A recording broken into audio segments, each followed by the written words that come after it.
직원 한 명이 1,880억 원의 회사 돈을 빼돌리는 일이 일어났습니다. 국내 임플란트 1위 업체라고 하죠. 오스템 임플란트에서 일어난 사건입니다. 이 상장사에서 발생한 횡령 사건 가운데 그 금액 규모로 봤을 때 사상 최대 액수입니다. 어떻게 코스닥 23위의 기업에서 이런 일이 가능했는지, 또 현재 거래가 중지된 오스템 임플란트 주식은 어떻게 되는 건지 알아보겠습니다. 정철진 경제평론가 나오셨습니다. 어서 오세요. 네, 안녕하십니까. 안녕하세요. 네. 이 오스템 임플란트 광고에도 좀 나와서 네. 알 것 같아요. 되게 유명 기업 중에 하나인데 이 회사에서 1,880억 원의 회사 돈을 직원 한 명이 빼돌린 거예요. 그렇습니다. 자, 언제 어떻게 빼돌린 겁니까? 일단 재무부장으로 알려져 있고요. 예. 이모 씨입니다. 보통 회사 같은 경우에는 감사가 굉장히 세죠. 특히 코스닥 상장사 20위권의 회사이기 때문에 아마 반기 감사를 철저히 받았을 겁니다. 실질적으로 올해 봐도 6월에 받은 게 있고 12월에 받은 게 있는데 12월 언저리에서 발각이 됐거든요. 그렇다면 아마 작년이 됐네요, 이제. 네. 작년 9월, 10월, 11월 이 상간에 아마 이모 부장이 횡령을 본격적으로 단행하지 석 달 않았나 동안? 석 달 동안 보여지고 네. 있고요. 이것이 실제로 좀 어느 정도 추정이 가능한 것이 조금 이따 설명하겠지만 그 횡령한 돈을 가지고 이 사람이 또 주식 투자를 합니다. 동진 세미캠이라고 그때 매매했던 게 이제 9월 말 10월이었었거든요. 예. 그러니까 아마 6월에 반기 감사 끝나고 그다음 8월, 9월에 계획해서 10월, 11월 정도에 이 행태를 벌이지 않았나. 예. 그리고 이제 12월에 또 한번 반기 감사가 나오니까 그때 발각이 된 이제 그런 과정으로 보여지고 있고요. 방법으로는 이 잔액 증명서를 뭐 위조했다 뭐 이런 얘기로 이렇게 계속 나옵니다. 그런데 이게 참 뭐 웃을 수밖에 없죠. 이게 1,200억이란 1,800억이란 돈이 인출을 된 거거든요. 네. 그런데 어떤 일개 재무부장이 그것을 위조하고 변조하고 막아낼 수 있었다라는 것이 참 앞으로 그 부분에 대해 있어서도 이제 계속해서 논의가 될 것으로 그 보입니다. 부분이 좀 이해가 안 되는 부분이긴 한데 네. 그 회사 자본금 자체가 2,047억 원이니까 한 91% 그렇습니다. 정도를 네. 횡령을 한 셈이거든요. 네. 회사에서는 그런데 이게 10월에 앞서서 주식을 투자를 했 것으로 추정된다라고 하셨는데 12월 31일에 경찰에 신고를 했거든요. 네. 어떻게 모를 수가 있었던 거죠? 그렇죠. 그다음에 그 기사를 이렇게 비교해 보면 그 10월에 동진 세미캠을 이제 투자를 했을 때 깜짝 놀란 액수잖아요. 예. 이제 한 명의 개인이 거의 동진 세미캠 지분 7%를 그러니까 1,400억대를 이제 매매를 하는 지분을 갖게 되니까 뭐 파주의 슈퍼개미 뭐 이런 이름으로 나왔습니다. 근데 그때 이름도 실제 이 사람과 동일인이었었거든요. 예. 물론 모르면 몰랐을 수도 있겠는데 오스템 임플란트 측에서 어떻게 이거를 까마득하게 몰랐을 수가 있는가. 지금 나오는 경우에는 일단 반기 감사는 하지만 월별 결산은 재무팀에서 하는 걸로 하고 네. 있고 네. 아마 이 사람이 이모 씨가 뭐 모든 것을 좀 총괄하고 있었던 것 같습니다. 네. 그럼에도 불구하고 좀 잘 설명이 안 되고 그래서 일각에서는 이제 공범이 뭐 있는 것이 아니냐 뭐 그런 이야기까지도 나오고 그렇군요. 있습니다. 자, 일단 이 횡령 사건, 오스템 임플란트라는 회사가 역시 상장 업체잖아요. 네. 등록 업체인데 1,880억 이 돈을 찾지 못한다면 네. 주주들이 큰 손해를 보는 그런 상황 아니겠습니까? 주가는 어떻게 움직이고 있습니까? 그렇죠. 현재는 거래 정지가 되어 있는데요. 거래를 못 하는 거죠? 예, 못 예. 하고 있고요. 그러나 최근에 오스템 임플란트의 주가를 보면 특히 이제 코로나19 전후로 해서 대시세가 한번 나옵니다. 거의 크게 올랐습니까? 크게 올랐었습니다. 네. 이제 이것은 이 횡령과는 관계없이 관계없이. 오스템 임플란트라는 데가 국내 임플란트 관련한 1위고요. 특히 최근에 호재가 이제 수출. 우리도 임플란트지만 노령화라는 게 전 지구적인 현상이잖아요. 예, 그러니까 예, 뭐 예. 러시아라든가 이런 또 신흥국들의 대거 수출을 하게 되면서 이제 거기에 성장성까지 나와 있었고 뭐 일부 우리가 바이오 헬스케어 기업들의 특징은 실적이 안 나옵니다. 근데 이 오스템 임플란트 같은 경우에는 지금 매출액이 거의 6천억, 7천억대가 따박따박 나오는 예. 것이기 때문에 아마 그 점이 어필해서 상당 부분 이 주가의 상승이 있었는데 또 이런 악재가 닥칠 줄은 뭐 누구도 몰랐겠다 그런 생각을 해봅니다. 예, 투자자들도 상당하잖아요. 지금 새해 벽두부터 이게 웬 날벼락인가 싶으실 것 같은데 대출 네. 받아서 투자하신 분들도 있고 그렇죠. 뭐 상당한 금액을 투자를 하셨더라고요. 예, 이 사건이 터지기 전에 아마 주가 그래프를 보면 이제 큰 폭으로 올랐었고 뭐 실적이 나오는 이상 글쎄요, 뭐 어쨌든 주가라는 것이 이제 실적과의 함수가 가장 뭐 큰 것 아니겠습니까? 이제 그래서 실질적으로 개인 투자자들도 상당히 많이 들어간 것으로 보여지고 네. 있고요. 예. 3월 기준이기는 하지만 뭐 2만 명 정도. 근데 국내뿐만이 아닙니다. 외국인 투자자들도 지금 상당 부분이 지금 진입하고 있기 때문에 일단은 거래 정지가 되어 있고 앞으로 어떻게 이제 절차가 진행되냐 좀 이따 설명해 드리겠지만은 이제 최악의 경우에는 또 이제 문제가 될 수도 있거든요. 네. 그러길 안 되기를 바라겠지만은 예, 예. 그런 점까지도 좀 우려가 커지고 있습니다. 그렇군요. 자본금이 2천억인데 매출액이 6천억, 7천억 정도 되면 기업 자체는 튼튼한 그렇죠. 회사입니다. 그런데 문제는 이제 그 직원 한 명이 횡령한 그 1,880억을 찾을 수 있느냐인데요. 네. 그 기업은 찾을 수 있다고 하는데 실제로 경찰 수사는 수사를 해봐야 된다라는 거죠. 네, 이게 지금 두 회사 측의 반응과 경찰에 좀 최근 나온 자료가 약간 엇갈리고는 있는데요.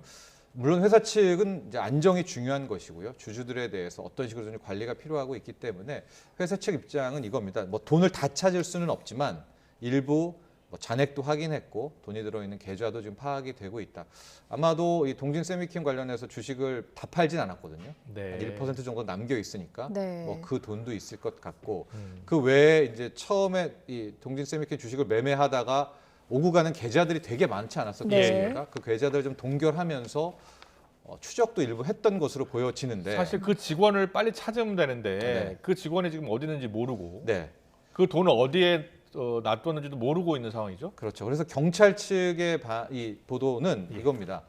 두 가지 갈래로 수사를 하고 있다. 음. 첫 번째는 이런 경우에는 돈을 들고 이제 다닐 수가 있지 않겠습니까?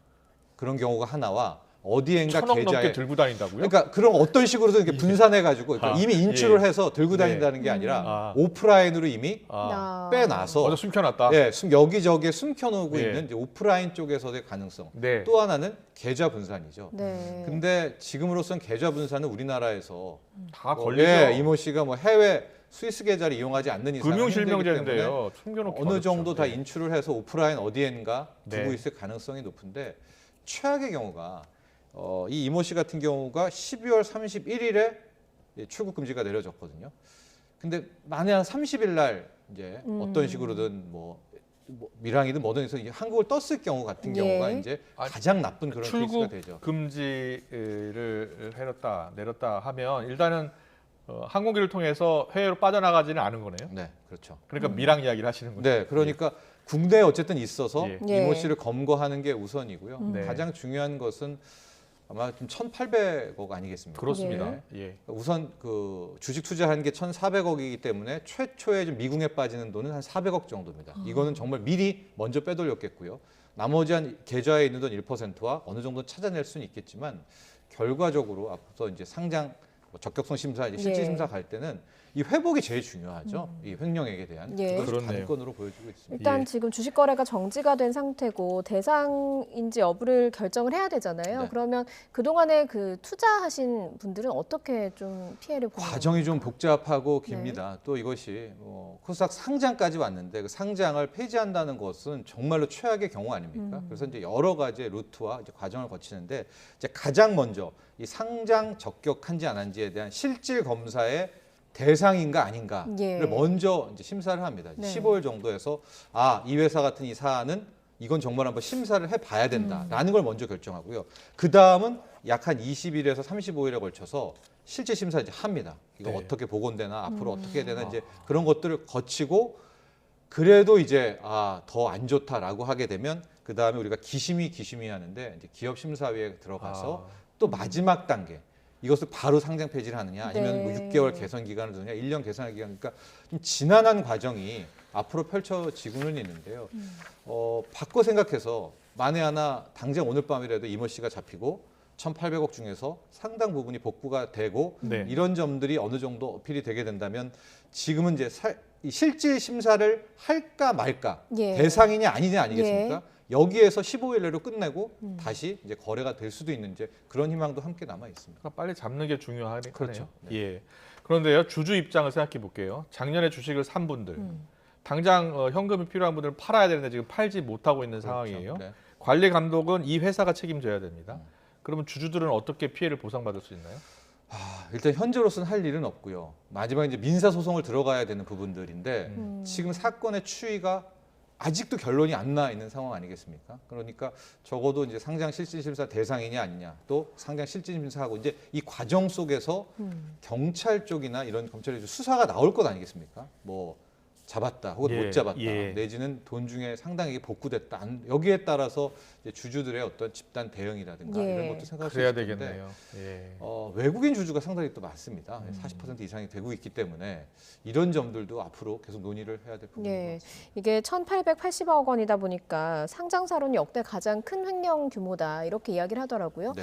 역대 이제 이렇게 규모가 큰 횡령 사건들이 얼마나 있었고 또 어떻게 좀 결론이 냈습니까? 그렇죠. 네. 상장사에서는 아마 거의 역대급인 것 같습니다. 예. 거의 2천억 가까운. 네. 근데 과거에 좀 규모면을 컸던 게 2009년에 동아건설 이제 프라임 그룹으로 예. 넘어갈 때 이제 당시에 이 제일 작은 부장이었습니다. 근데 작은 부장이 898억을 일단은 횡령하고 나중에 저 작은 부장을 추적했더니 1,000억 넘게 몇 년간에 걸쳐서 했던 그런 부분들이 좀 있었고요. 네. 대우조선해양 2016년에 떠들썩했었죠. 네. 그럴 때 180억을 좀 법정관리회사인데 거기에서 돈을 또 네. 해먹고 있었던 그런 사례들이 있었습니다. 네, 우리나라 감독기구가 저렇게 제대로 관리하지 못하는 기업에 대해서 어떤 제재 조치를 취하고 있는지도 궁금합니다. 네, 이제 그 제재가 현재 말하는 뭐 상장 폐지, 뭐 실질 적격성 심사인데 이것은 결과적으로 소 잃고 외양간을 고치는 고치고요. 거네요. 네. 피해자들은 피해를 눈덩이처럼 나오고 있는 것 아니겠습니까? 최근에 국내 주식시장의 풍토, 문화에 대해서 비난이 쇄도하고 있죠. 그러니까 이것은 단순히 어떤 한 집단의 문제가 아니라 거래소라든가요. 회사뿐만 기업 내부도 물론이고요. 뭐 금감원, 금융위 이 전체적으로 지금 우리나라의 주식시장이 굉장히 좀 악화 일로에 기록하고 있다 그렇네요. 이렇게 네. 볼 수 있습니다. 이 증권 거래 자본시장의 꽃입니다. 관리 감독이 이렇게 안 돼서야 되겠습니까? 네, 정철주 평론가와 함께했습니다. 잘 들었습니다. 고맙습니다.